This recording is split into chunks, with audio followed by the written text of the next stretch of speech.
A días de la elección de una nueva mesa en la Cámara de Diputados y el inicio de negociaciones con el gobierno por la reforma de pensiones, Chile Vamos acordó fortalecer las instancias de coordinación luego del fracaso de la acusación constitucional contra el ministro Marco Antonio Ávila, lo que elevó la tensión en el conglomerado. Gonzalo Holguín, muy buenos días. Hola, Gonzalo. Muy buenos días, ¿cómo están? Sí, las elecciones municipales, el plebiscito de salida, el caso Fundaciones, las grandes reformas y hasta la disputa por la mesa de la Cámara. Estos son los desafíos de la coalición Chile Vamos, que, como sabemos, en este momento se encuentra en una situación política compleja y que ha mostrado fisuras durante los últimos meses y que comenzó esta semana buscando dejarlos atrás. Habrá conformación de equipos en cada uno de estos temas y hasta ya están en curso las gestiones para reunirse con el fiscal nacional Ángel Valencia y el ministro de Justicia Luis Cordero por los casos de posible corrupción con organizaciones privadas sin fines de lucro. El diputado de RN, Diego Chalper, que tuvo un áspero intercambio de declaraciones con Francisco Undurraga por votar contra la acusación constitucional, contra el titular de Educación, dijo que hay que suturar las heridas. Lo escuchamos. Tenemos que suturar la herida lo antes posible. Vamos a seguir trabajando con mayor coordinación. Hemos tomado el acuerdo de perseverar en el pacto y no solo eso, sino que además constitucional y en el tema municipal, activar en el tema constitucional y en el tema municipal, activar a nuestros equipos técnicos en materia previsional, tributaria y de delincuencia. En los días pasados, en el bloque, están señalando un diagnóstico en que la acusación, los votos tenían que estar, que los grandes proyectos cada uno piensa en su propio partido y que usualmente se toman decisiones al calor de la contingencia en una aparente competencia por quién es más duro contra el gobierno. Gustavo Sangüesa, jefe de bancada de la UDI, comentó los dichos de la senadora Paulina Núñez, candidata a la presidencia de su partido, cuando planteó que había que cuestionarse seguir siendo aliados con Evópoli. También indicó que lo que hay que evitar es la tentación de aparecer con una idea novedosa que pueda quebrar la coalición. La situación respecto a las elecciones internas que tiene RN hace que finalmente sea un tema propiamente de ellos y ahí a nosotros no nos corresponde opinar. RN tiene que resolver cómo realiza su vocería. La tentación a veces a aparecer con alguna idea novedosa no genere un conflicto o un quiebre dentro de la coalición. En Evópoli salieron a desdramatizar el impasse de la acusación contra Ávila desde el principio. Eso sí, hubo molestia interna en las filas luego de los dichos de Núñez, aunque comprenden que el clima electoral de la tienda de Antonio Varas juega un rol en esas declaraciones. Jorge Guzmán, uno de los dos diputados que votó en contra de la acusación, aseguró dar por cerradas las diferencias y trazó el camino hacia adelante en el sector. Desde Evópoli damos por cerrado el capítulo de las diferencias surgidas a propósito de la acusación constitucional, con lecciones importantes aprendidas en cuanto a mejorar la planificación y coordinación que debemos hacer desde la oposición. Tenemos puntos esenciales que nos unen respecto al pacto tributario, respecto a la reforma de pensiones, que hoy día creemos que debemos fortalecer. A Chile Vamos. En 6 días, la Cámara de Diputadas y Diputados votará la nueva mesa y quienes son conocedores de las conversaciones reconocen que la oposición no ha avanzado a la velocidad esperada y va segunda en una carrera entre dos. Benjamín Moreno, jefe de bancada del Partido Republicano, pide advertir que cualquier problema de coalición va por separado del objetivo de tener una oposición fortalecida y hacerse con el control de la directiva de la corporación. La situación del acuerdo administrativo no tiene que ver con los temas internos que puedan tener Chile Vamos. Siempre va a ser un error tratar de condicionar el apoyo o no a una acusación constitucional o temas internos que pueda tener una coalición política a un acuerdo administrativo que pasa por tener una oposición fortalecida. Por delante, Chile Vamos tiene definiciones más profundas incluso que acordar un estilo de negociación en las reformas o que contar votos para destituir un ministro o ministra de Estado. Es más bien buscar una tesis opositora común en un mundo en donde Republicanos eligió 22 de 51 constituyentes. La diferencia entre buscar llenar el vacío del centro político, encarnar una centroderecha o, como han dicho algunos, asimilarse a la extrema derecha es lo que está a la vuelta de la esquina. Por lo demás, todo esto deberá hacerse mientras cada colectividad pasa por sus propios procesos eleccionarios y disputas internas. Katy, Tomás. Ya, estamos atentos a ver qué pasa con la derecha. No va a ser fácil para la derecha relacionarse porque quedaron heridas abiertas después de todo esto y hay desconfianzas además. Por lo tanto, vamos a ver si las desconfianzas se mantienen. El ambiente está medio tensionado. Por el momento el gobierno tiene una seguridad, Gonzalo, no hay más acusaciones constitucionales por un buen tiempo. Eso está claro, ¿no? Eso pareciera, aunque es cierto, Tomás, que hay que recordar que es Republicanos quien está estudiando ese camino, con Giorgio Jackson, con Carlos Montes.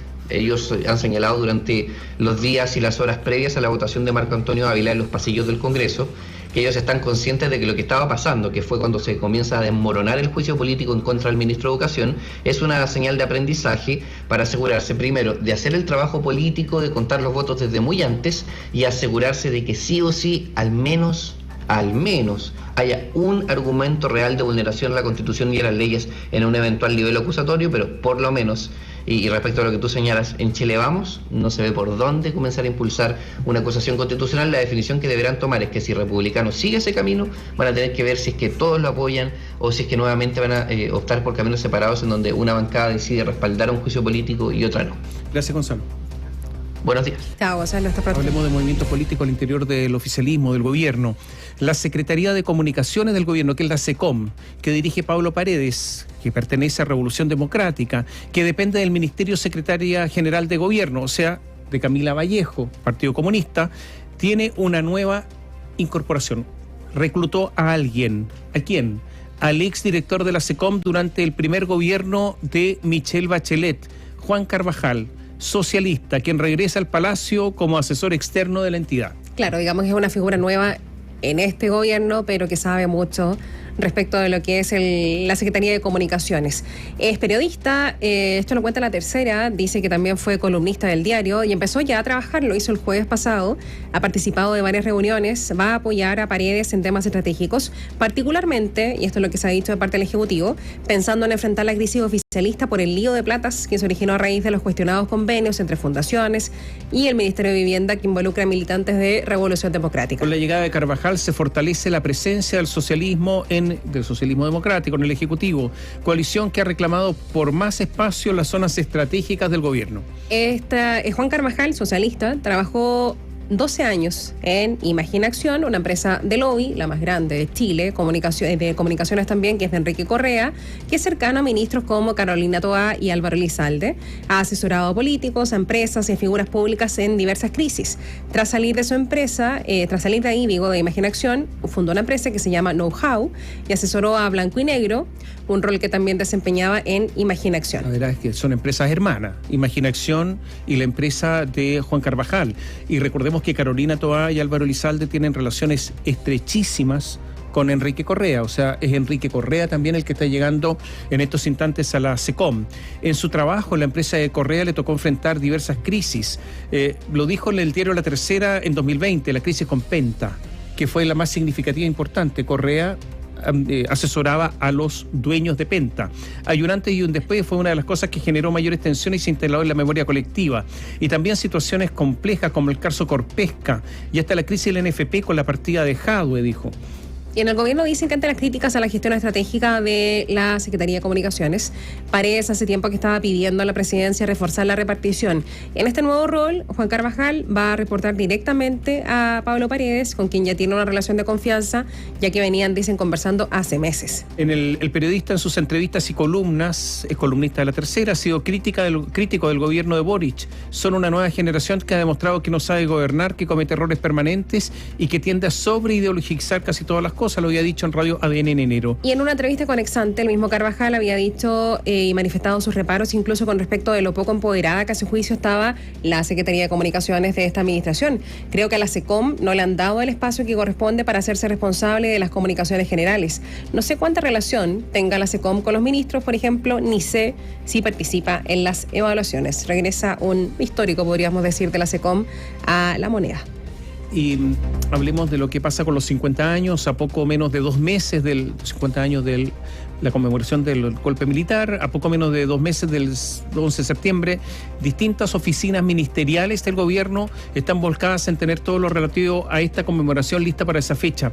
Tiempo escaso, y hay contingencia que apremia. El Ministerio de las Culturas y las Artes abrió ya hace 12 días una licitación, está en mercado público y es para impulsar una campaña comunicacional a propósito de estos 50 años. El concurso termina el 25 de julio, esto es en la próxima semana, y contará con una evaluación administrativa y técnica de los oferentes que quieran quedarse con la producción. Son 305 millones de pesos los que el gobierno dispone para ejecutar el proyecto. Este monto se encuentra disponible bajo la modalidad conocida como bolsa de dinero y del mismo se pagará la comisión de agencia de la oferta adjudicada, así como todos los gastos asociados a la ejecución del servicio requerido, dice la presentación del Ministerio de Culturas, disponible en la página de Mercado Público. Y según el documento, el inicio de la campaña está programado para el 25 de agosto y se extenderá hasta el 30 de septiembre. Ahí se contará con al menos un spot audiovisual de 60 segundos, 2 frases de radio de 30 segundos y una propuesta de contenido audiovisual que nos permita reflexionar sobre los 50 años, basado en los pilares de memoria, democracia y futuro. El formato tiene que ser propuesto por el oferente, pueden ser entrevistas, puede ser una cápsula, puede ser un documental, etcétera, dice las bases. También habrá un kit digital para amplificar la campaña orgánicamente en los medios propios del gobierno.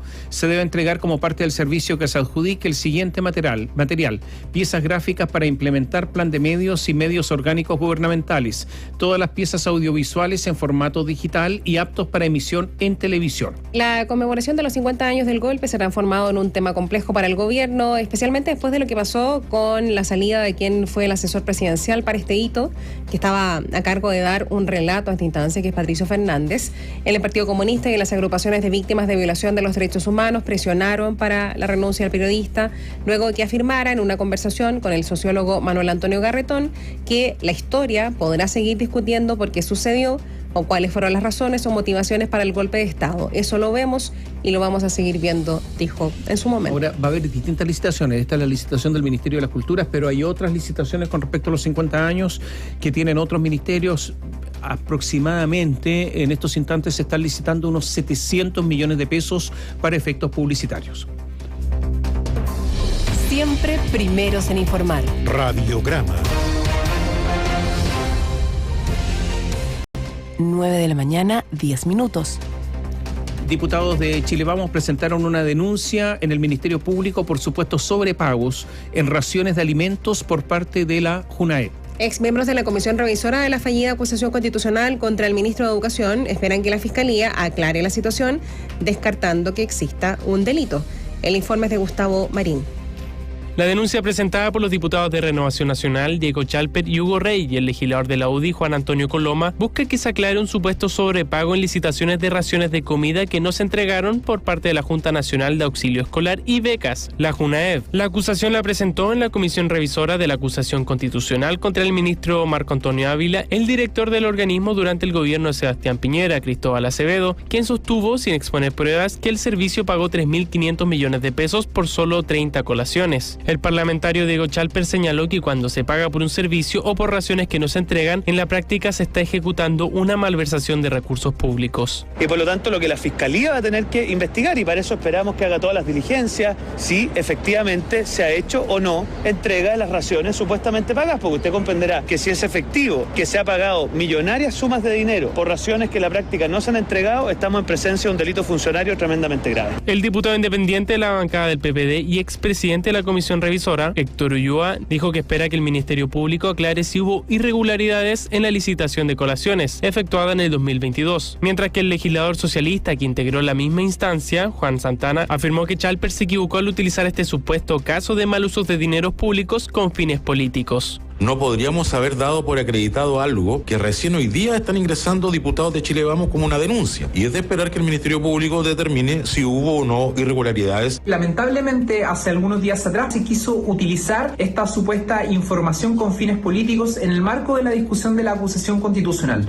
El también exintegrante de la comisión, el diputado de Acción Humanista, Tomás Hirsch, sostuvo que considerando que la JUNAEB cumple con todos los protocolos establecidos, no cree que exista delito. En lo personal creo que acá no hay absolutamente ninguna falta, ni mucho menos un delito. JUNAEB ha cumplido con todos los protocolos y procedimientos establecidos, pero es totalmente legítimo que él mande esto a Fiscalía. La acusación ya había sido desmentida por la JUNAEB, que indicó que no es factible que se paguen 3.500 1.500 millones de pesos por 30 raciones, ya que el precio máximo ofertado y adjudicado por un tercer servicio U11 es de 7.289 pesos. Información precisa y plural. Radiogram.